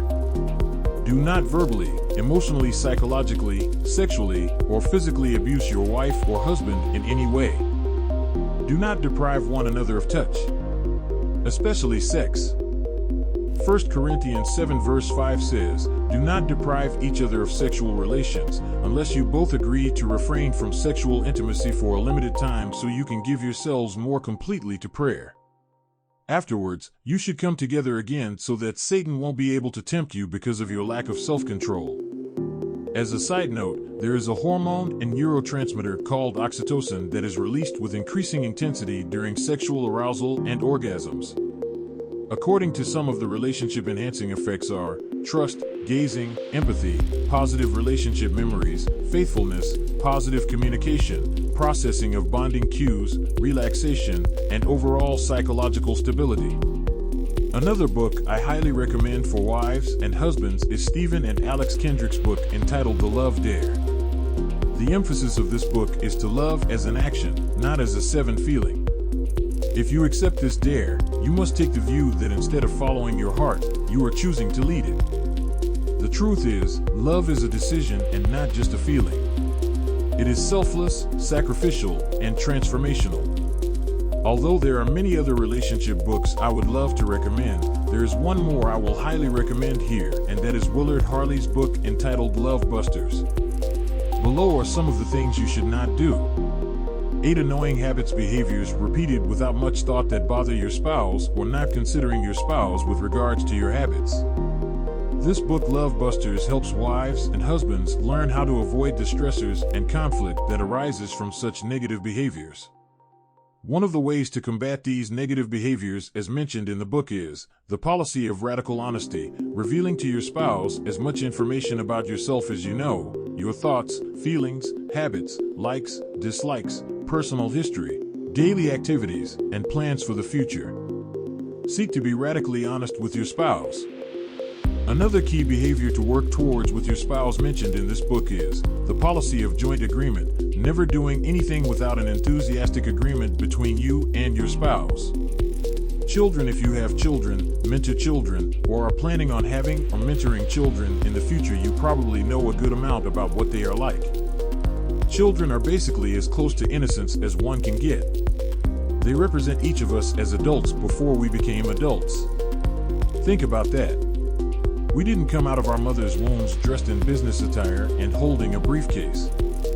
We came into this world but naked, and so we shall depart from this world but naked. Children represent where humanity is going. They are a measure of the jobs we are doing as humans. If children are suffering, who is most likely to blame? Is it God? Is it the environment? No, it's us as adults. And we had better do our job $%. Well, look at what the Bible says about children. Christ said, "Let the little children come to me, and do not hinder them, for the kingdom of heaven belongs to such as these." Do not hinder children from receiving love. Here's another metaphorical verse. Christ says again, "If anyone causes one of these little ones who believe in me to stumble, it would be better for them to have a large millstone hung around their neck and to be drowned in the depths of the sea." That is powerful. Parenting and mentoring is an important job. Lastly, let's look at one more verse. Fathers, do not provoke your children to anger by the way you treat them. Rather, bring them up with the discipline and instruction that comes from the Lord. Children are the future. Make sure you are teaching them how to love. I recommend reading both Deborah Bullock's book entitled Parenting, Is There an App for That? And Josh Shipp's book entitled The Grown-Up's Guide to Teenage Humans. 9-10 Family and kinship. Everyone has family in some way. Unfortunately, not all of us probably have as healthy of a relationship with our family as we would like. I know this from personal experience. But I know that I will spend every second of every day trying to create that loving environment in order to have every opportunity for the possibility of a loving relationship with my family and those I consider my family. Why do I do this, you might ask? Because I know the Bible tells me to do it. Take a look at ISBN 978-1-9363446-13-4 Golden Oak Publishers, LP. The following verse, anyone who does not provide for their relatives, and especially for their own household, has denied the faith and is worse than an unbeliever. Taking care of your family is the key to creating an even more loving environment. Friends, co-workers, and neighbors, these people are usually new acquaintances. These are the people in your life you really haven't had the opportunity to invest that much time into yet. What does the Bible say about such people? Do not seek revenge or bear a grudge against anyone among your people, but love your neighbor as yourself. Learn how to love God, know then how to love yourself, then know how to love your neighbors. Strangers and enemies, these people are usually the completely and entirely new people in your life that you have just met. What does the Bible say about these people? Christ says, "Love your enemies and pray for those who persecute you, that you may be children of your Father in heaven. He causes his sun to rise on the evil and the good, and sends rain on the righteous and the unrighteous." Love is the answer, people. At least that's the conclusion I've reached over my lifetime of contemplation. In conclusion, be wise with your relationships and always seek out to promote ultimate love within your relationships. I guarantee you that you won't regret it. And even if all you have is God, that fact means you are never fully alone. Look at an ant. Watch it closely, let it teach you a thing or two. Nobody has to tell it what to do. All summer it stores up food. At harvest it stockpiles provisions. Proverbs 6 verses 6 to 11. Chapter 8 Principle 8. Use the rainy day saver warning. This chapter is lengthy and contains a lot of heavy information. So it's my recommendation to be at your best in order to fully grasp its concepts. By now you should know and understand principles 1 through 7, that you are loved, what love means and how to love, that you are a column analogy, and that your time is incredibly valuable, so focus on the present and what you are doing in the now. Focus on doing the best you can do with what you got and controlling your now environment with future goals. Focus on true leadership skills based on ultimate love. Master your relationships wisely by creating long-lasting relationships. And now with Principle 8, you are going to learn the importance of how to store up treasures for the future and how to prepare for life's lulls. Emotionally, psychologically, financially, relationally, and spiritually. Personal story of storing treasures to keep me centered and motivated. The context of this chapter is storing up treasures for both the good and bad times of your life. I'd love to sit here and tell you that your life is going to be a fairy tale, happy ending. But we all know that's an incorrect statement. This world is broken, and because of that all of our lives are broken from time to time too.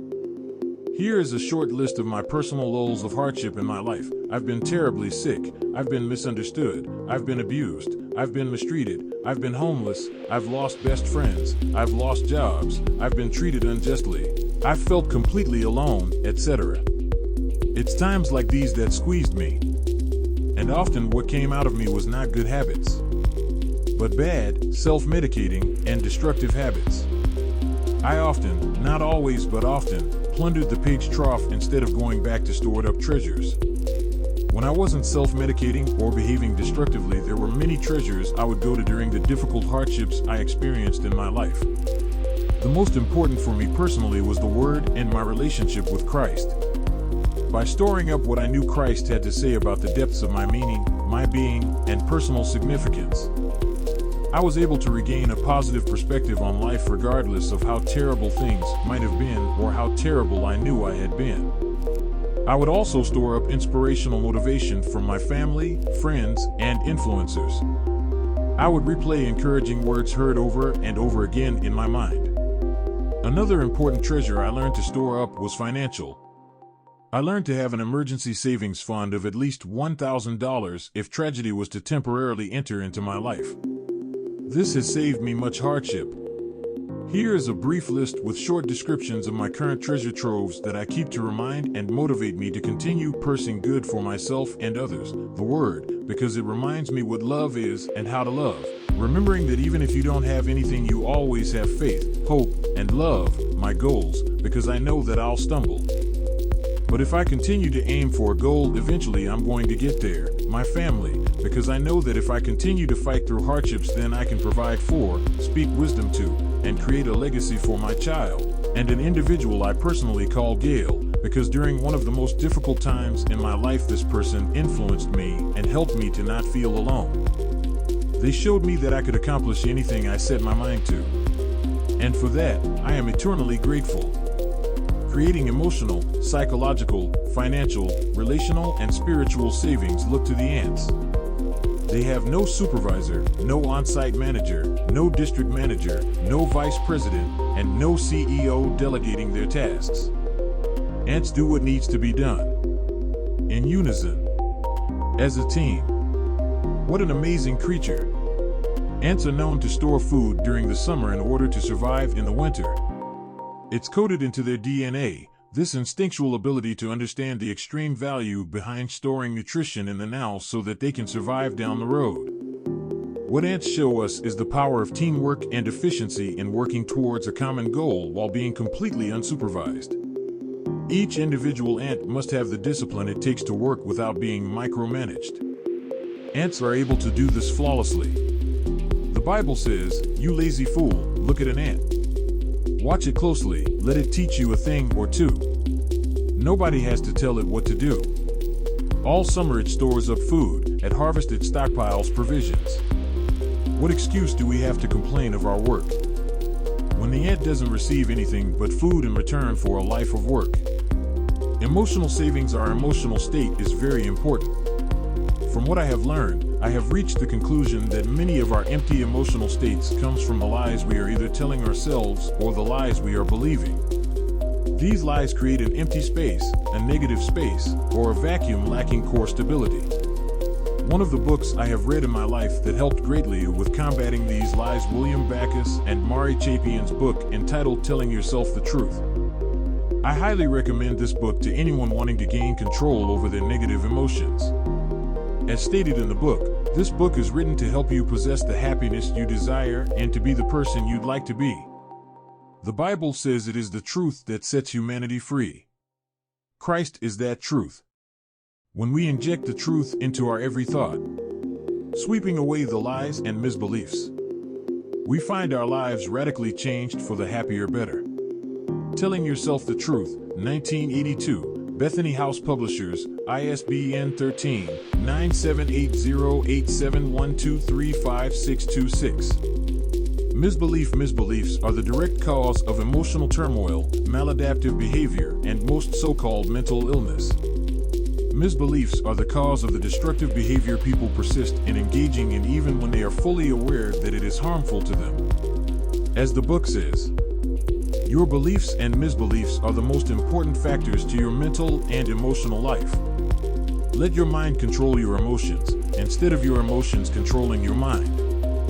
The pursuit of happiness isn't found in things or people, but in pursuing the truth. Store up for yourself positive emotions by thinking of things that are worthy of honor and praise. Psychological savings. The bulk of my education at the University of California, San Diego is in studying the behavioral science of psychology.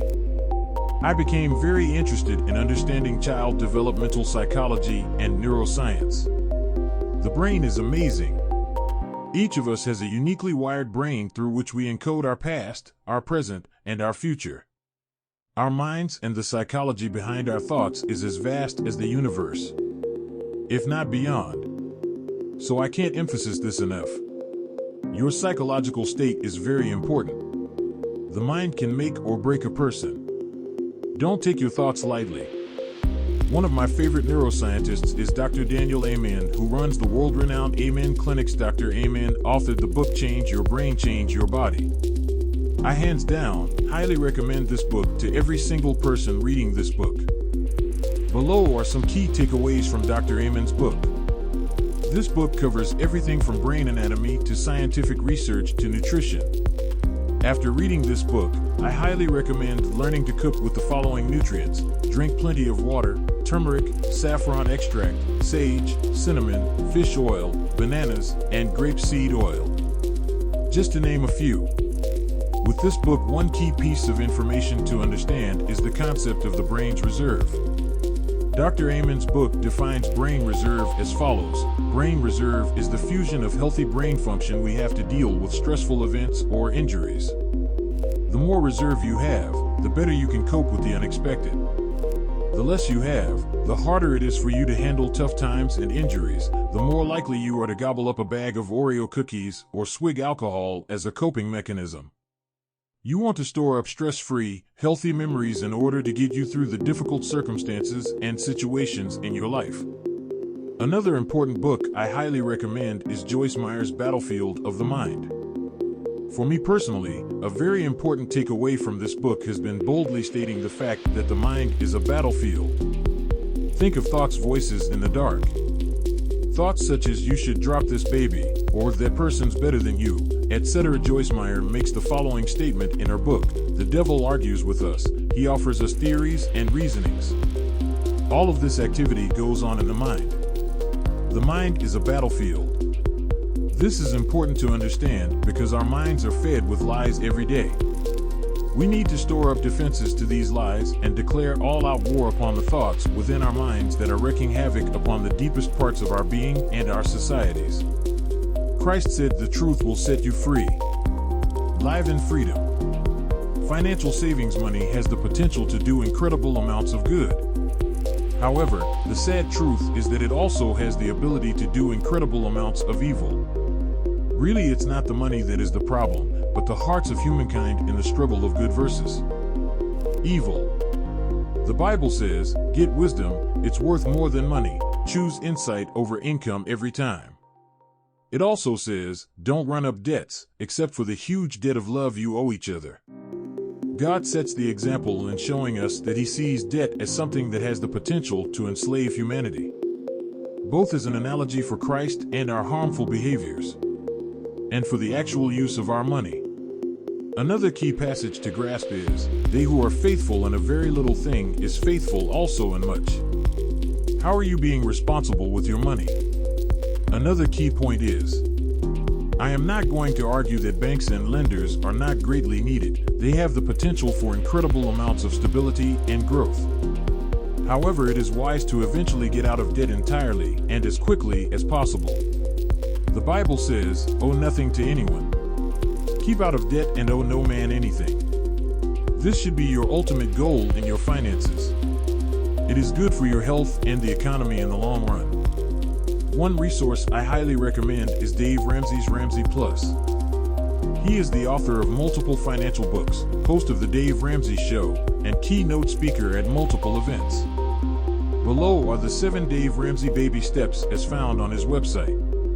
Dave Ramsey's information and tools are practical and easy to follow. Check them out. Another incredible resource I highly recommend is Howard Dayton's book entitled Your Money Counts. This book has helped me personally because of my faith in understanding the deeper meaning of money with long-term thinking. Money is a tool. Money can be precious metals, paper, and digital numbers on screens. Nothing more. Below are some key takeaways from Howard Dayton's book. Note that I haven't defined what snowballing your debt means. That's your homework. Remember, no one can serve 2 masters. You cannot serve both God and money. Be wise with the money you have been given. Use it for good. Relational savings. I personally have witnessed countless examples of things that are detrimental to relationships. Verbal, emotional, psychological, physical, and sexual abuse. I believe that the statistics will show that it's usually not strangers that cause these relational harms, but those closest to us. And of course this makes sense because we should be spending more time with those closest to us. However, it also doesn't make sense because we should be wanting to spend more time with those closest to us. I hope that doesn't sound confusing and makes sense. It is one of the unfortunate parts of living in a fallen world. We can choose between good and evil. We struggle with things internally. How we handle our money affects our fellowship relationship with the Lord. If we handle our money properly according to the principles of the Bible, our fellowship relationship with Christ will grow stronger. However, if we manage money unfaithfully, our fellowship relationship with Him will suffer. And externally, the harms to relationships is one of the things that has brought tears to my eyes more than anything in life. But there is hope. You can make opportunities for change. Forgiveness in relationships is key. Rick Warren has said time and time again, if you choose not to forgive others, you create bitterness in your own heart and you only hurt yourself. What are you storing up in your heart? Memories of the good things in your life? Or memories of the evil things in your life? You need to create a treasure trove in your mind of all of the good memories and actively choose to throw out the evil ones. The Bible says, if your sister or brother has something against you, first go and be reconciled to them. This is a command for those who have harmed others. But the Bible goes even further and says, bear with each other and forgive one another if any of you has a grievance against someone. Even if someone hasn't apologized, you are to forgive them. Why? Because it benefits your health. Science has proven that it is unhealthy to hold grudges and to remain within that active state of mind of unforgiveness. Even if the people in your life that are closest to you have hurt you and have not asked for your forgiveness, you should forgive them for your own health. The only behaviors you are responsible for are explaining how they have hurt you with sincerity and the intention of reconciliation, and forgiving them even if they haven't asked for forgiveness. If they still continue with their consistent negative behaviors, just walk away. You have done your part. Hopefully, all of your negative relationships and past negative memories can be remedied in some way, shape, or form. I know that is what God wants because that's why Christ died for you. And that's why I have hope for my negative relationships. Spiritual savings. What I am about to say should put into perspective what matters most and why I have said what I have said about your emotional, psychological, financial, and relational savings. I think most people would agree that completely accurate and verifiable justice is good. Where does such a justice happen and when? The Bible says, do not store up for yourselves treasures on earth, where moths and vermin destroy, and where thieves break in and steal. But store up for yourselves treasures in heaven, where moths and vermin do not destroy, and where thieves do not break in and steal. For where your treasure is, there your heart will be also. The Bible also says, everything good comes from God. Every perfect gift is from Him. These good gifts come down from the Father who made all the lights in the sky. But God never changes like the shadows from those lights. He is always the same. Don't count on receiving complete justice and reconciliation here on earth. We are all human and flawed individuals. We harm ourselves, others, and rob God of His perfect will constantly because of our behaviors. But there is hope. That's why we should live as if heaven was right here among us. As if God was literally standing in physical form right next to us, holding us accountable. Heaven is where love never ends. And it goes on forever. Heaven is where our possibilities and opportunities never end. And even the best of the best of the best that I can think of won't even come close to what it will be like. I guarantee you, heaven will be the fullness of God's original intention for us. But He had to give us free will to be able to choose to be with Him. Let that sink in. One book I absolutely love and recommend is John Bevere's Killing Kryptonite. This book will help you pull as much good down from heaven as possible with your behaviors while learning about those kryptonites in your life robbing you of your full potential, happiness, joy, and ability to love yourself and others. John Bevere says, this message will give vital insights to propel building healthy individuals, families, and churches globally. Its principles could change entire cities. Give it a look. I highly recommend it. Lastly, I highly recommend starting and ending your day with the Word of God. Even if it's just one verse a day. I call this activating the Word in Word Out policy. Try it. The deeper meaning to savings in concluding this principle, I'd like to say just a couple more words of wisdom. God recommends that we give 10% of our earned income back to the church. In the Bible, He says, bring the whole tithe into the storehouse, so that there may be food in my house, and test me now in this. If I will not open for you the windows of heaven and pour out for you a blessing until it overflows. Remember, to store up the good, store up your treasures in heaven. Because that ideology is going to determine the contents of your heart. Choose to put love in your heart. Create in me a pure heart, God. Make my spirit right again, Psalms 51 verse 10. Now, the ability to recover quickly from illness, change, or misfortune. Resilience, Japanese art of repairing broken pottery with gold. Kintsugi Chapter 9 Principle 9, You the Resilient. This will be the most personal chapter one have to offer you all.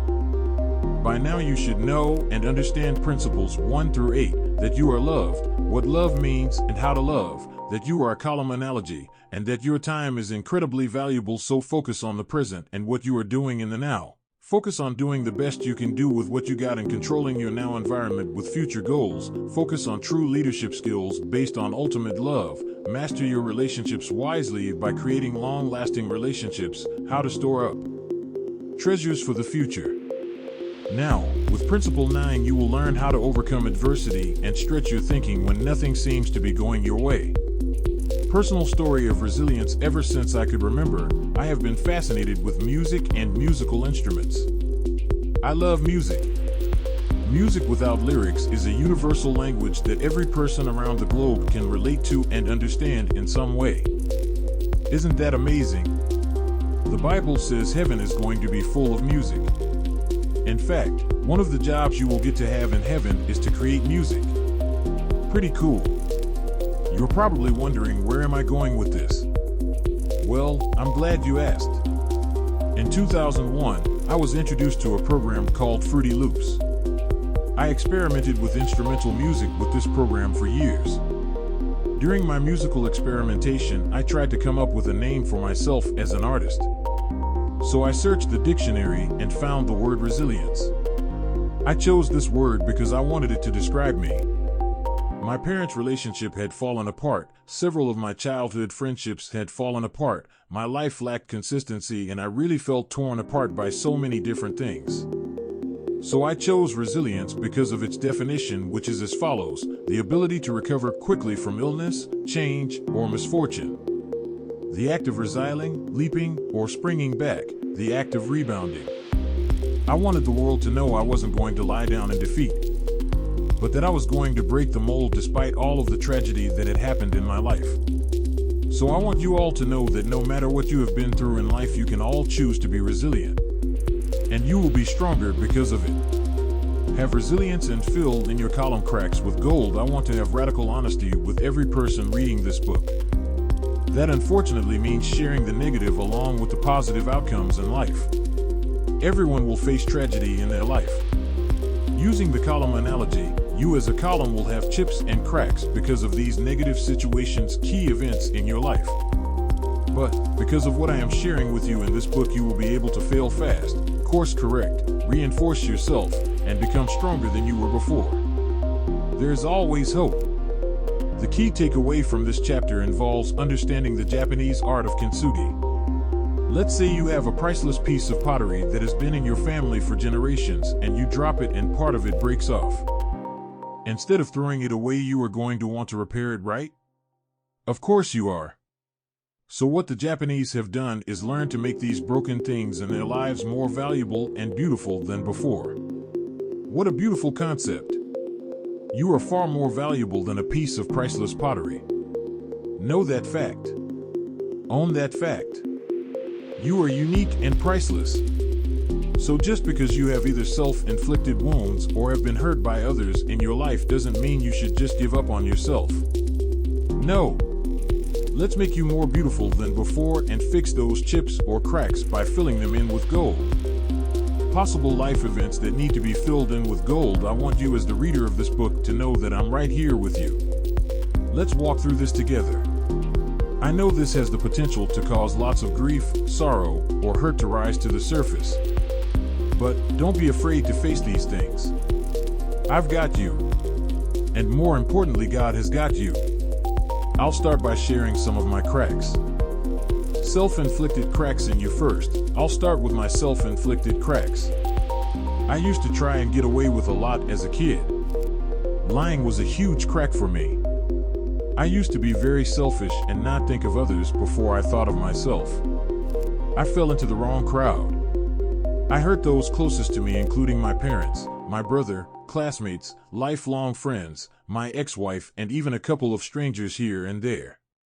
I allowed myself to become addicted to pornography, lust, and both of their effects on me. I allowed myself to become addicted to drugs and alcohol as a coping mechanism. And I knew my self-destructive behavior had caused my integrity to be shattered, and the possibility of these people I hurt could hate me for the things I had done.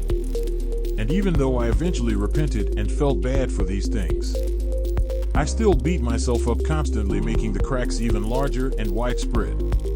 Once God says He forgives you, He forgives you. Live that reality, because that is the truth. Other inflicted cracks in you second. I'll describe the things that others did to create cracks in me. I have suffered from and witnessed verbal, emotional, psychological, physical, and sexual abuse in my life. I was introduced to pornography at a very young age. My parents' marriage fell apart, making me very insecure. My best friends moved out of state, leaving a huge void in my life. I was homeless. In my marriage, I went through some very traumatic events, including the loss of my firstborn child. People took advantage of me. I was bullied and ridiculed. I was undervalued by certain people.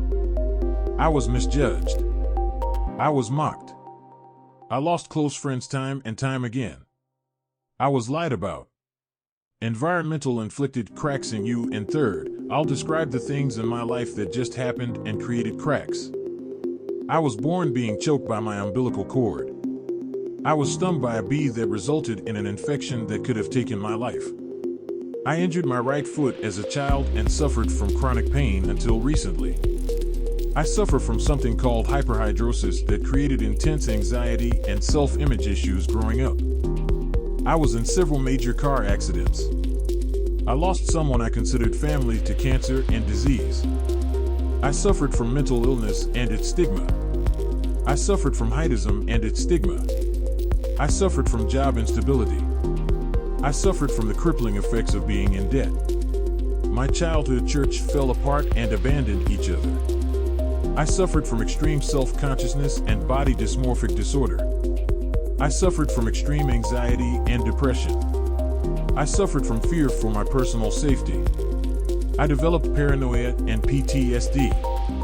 I suffered from spiritual attacks.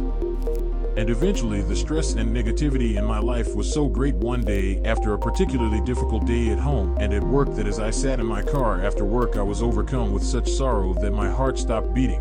But thank God it started back up. Pouring in the gold and letting it reinforce you. The point I'm trying to make in sharing all of this information is not to toot my own horn or say woe is me. It's to simply state that these things actually happened and that they greatly affected my very being. They all created cracks and chips in my column. In me. Now, I want you to do the same. Take as much time as you need to fill out the following information below. And no, I'm not talking about but cracks. My self-inflicted cracks, my cracks from others, my cracks that just happen to take away from having cracks in you. In conclusion, let's see what the Bible says. For self-inflicted column cracks, if we confess our sins, He is faithful and just and will forgive us our sins and purify us from all unrighteousness. God will say, "You are forgiven." Now here's some gold. For column cracks created by others, heal me, Lord, and I will be healed. Save me, and I will be saved, for you are the one I praise. God will say, "Good job forgiving and moving on." Here's some more gold. For column cracks that just happen, come to me, all you who are weary and burdened, and I will give you rest. God is basically saying, I know this life is difficult. Put your trust in me, and I will fill those cracks with gold. Love it. Here is my final advice: honor God and obey His commands. This is the most important thing people can do. Ecclesiastes 12 verse 13. The best a person can do is eat, drink, and enjoy his work. I saw that even this comes from God. Ecclesiastes 2 verse 24. Chapter 10 Principle 10. You the dream boarder, in-gamer, goal setter, congratulations, you made it to the last chapter. By now you should know and understand principles 1 through 9, that you are loved, what love means and how to love, that you are a column analogy, and that your time is incredibly valuable. So focus on the present and what you are doing in the now. Focus on doing the best you can do with what you got and controlling your now environment with future goals. Focus on true leadership skills based on ultimate love. Master your relationships wisely by creating long-lasting relationships. How to store up treasures for the future, and how to overcome adversity and stretch your thinking when nothing seems to be going your way. Now, with our final principle, you will learn how to prepare to use all of these principles daily, weekly, monthly, annually, and for the rest of your life. Personal story of being a lifelong dreamer. The context of this chapter is how to actively pursue dreams and goals while using the principles you have learned in this book. I don't know about you, but I've always been an entrepreneurial dreamer. As a child, my entrepreneurship started with lemonade stands inspired by my mom. Then, even at the age of 5, I wanted to build a McDonald's in front of our house. A few years later, I wanted to build a restaurant that was built around children called the Children's Play Restaurant. I also wanted to start authoring Star Trek books at a young age. I even started one, but never finished it. Then, as I entered my adolescent to young adult years, I wanted to have a successful band between the ages of 13 and 19. I also wanted to invent, design, and produce the first working prototype of my poor man's patent schematic of an e-cigarette. I wanted to start a car audio installation company with one of my best friends. I wanted to start the world's first online video streaming service. I wanted to start a company that focused on innovative clothing through the use of magnets called Magnitux with one of my best friends. I wanted to start investing and growing wealth in stocks such as Amazon. I wanted to start implementing flat-screen TV advertising in malls and businesses. I wanted to become a successful DJ as I learned how to create electronic music. I wanted to create meaningful art. I wanted to innovate the moving industry with my friend and create something we both called the Grasper. Then as I entered my 20s and went through my 30s, I went through some tough times, so many of my dreams went on the back burner. Eventually, again, I wanted to be a part of a successful band with several of my best friends. I wanted to become an engineer so that I could start innovating, designing, and producing products. I wanted to start some of the first shared economy mobile app-based businesses. With even more knowledge from my higher education and expertise in chemistry, I thought up even more ideas, such as chemically attaching color indicators to cancerous cells for clarity on scans, changing the smell of urine through a chemical reaction, or creating a programmed virus to combat cancer cells. I continued to want to innovate as my life fell apart around me, and I was eventually fired after creating a client relations management system I called periodic communication. My life came to a grinding halt. I died in my car. My ex-wife divorced me and took our child away from me. My family was extremely disappointed in me, and I almost ended up homeless again. It was during this time in my life that I didn't care about any obstacles anymore. I was going to accomplish something. And I was going to accomplish something big. I wanted to be blessed by God, and I wanted to improve not only my life, but the lives of those around me and beyond. So I began dreaming even bigger than I had before. I wanted to write movie screenplays for a large movie franchise. I wanted to start acting in films. I wanted to become an influencer.